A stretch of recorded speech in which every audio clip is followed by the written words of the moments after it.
Bonjour et bienvenue dans cette petite revue de l'actualité.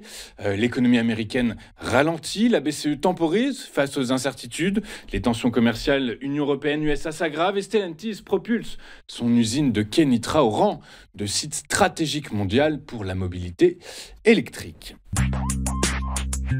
Les signaux de ralentissement se précisent pour l'économie américaine. L'indice avancé du Conference Board a reculé de 0,3% en juin à 98,8 points, accentuant sa chute à 2,8% depuis début 2025, rythme nettement supérieur à celui de l'exercice 2024.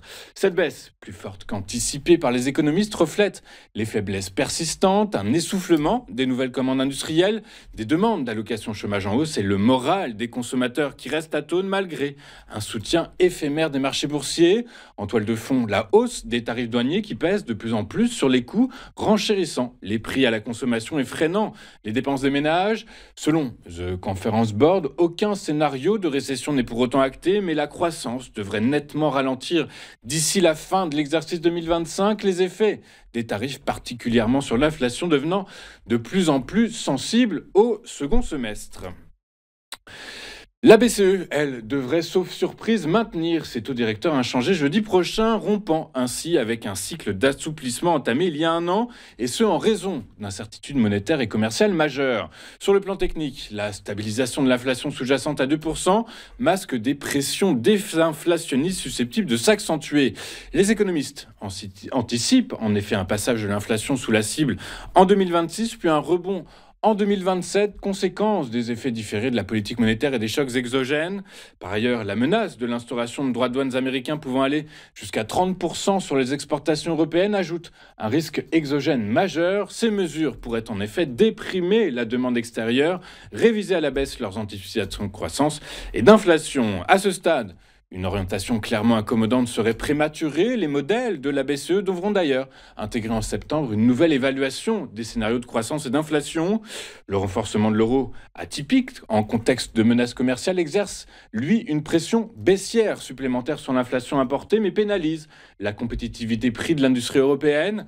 Si la combinaison d'un taux de change élevé et de tarifs douaniers persistait, une réponse monétaire via une réduction du taux de refinancement deviendrait de plus en plus probable, et ce, dès l'automne prochain. Alors que les négociations commerciales entre Bruxelles et Washington semblent dans une impasse, l'Union européenne envisage désormais des mesures de rétorsion plus larges. En effet, la menace du président Trump d'imposer dès le 1er août prochain des droits de douane de 30% sur les importations européennes après un tarif initial de 10% a profondément modifié l'équation diplomatique.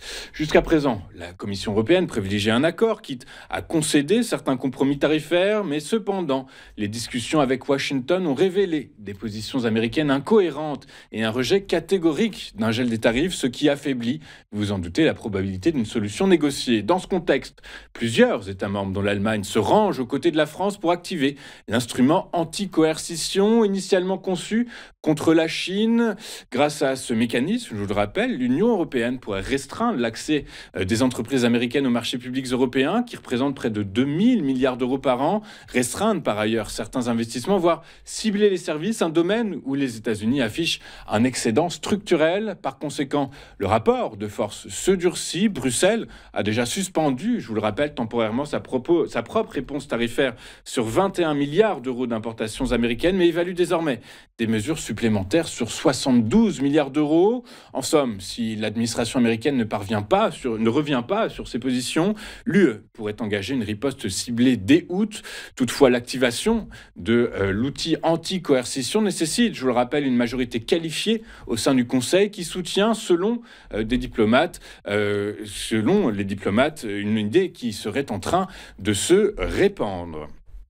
Enfin, Stellantis vient de porter son site marocain de Kenitra au rang des plus grandes usines du groupe, et ce, au monde, confirmant l'ambition du constructeur dans la région. Après un investissement de 1,2 milliard d'euros. La capacité annuelle du site va plus que doubler pour atteindre 535 000 véhicules en incluant la production de modèles électriques compacts comme la Citroën Ami, l'Opel Roxy ou bien encore la Fiat Topolino ainsi que la fabrication de moteurs hybrides et de bornes de recharge. Parallèlement, Kenitra produira 350 000 moteurs, 65 000 véhicules électriques à 3 roues et 204 000 bornes de recharge en faisant un hub stratégique pour la transition énergétique du groupe.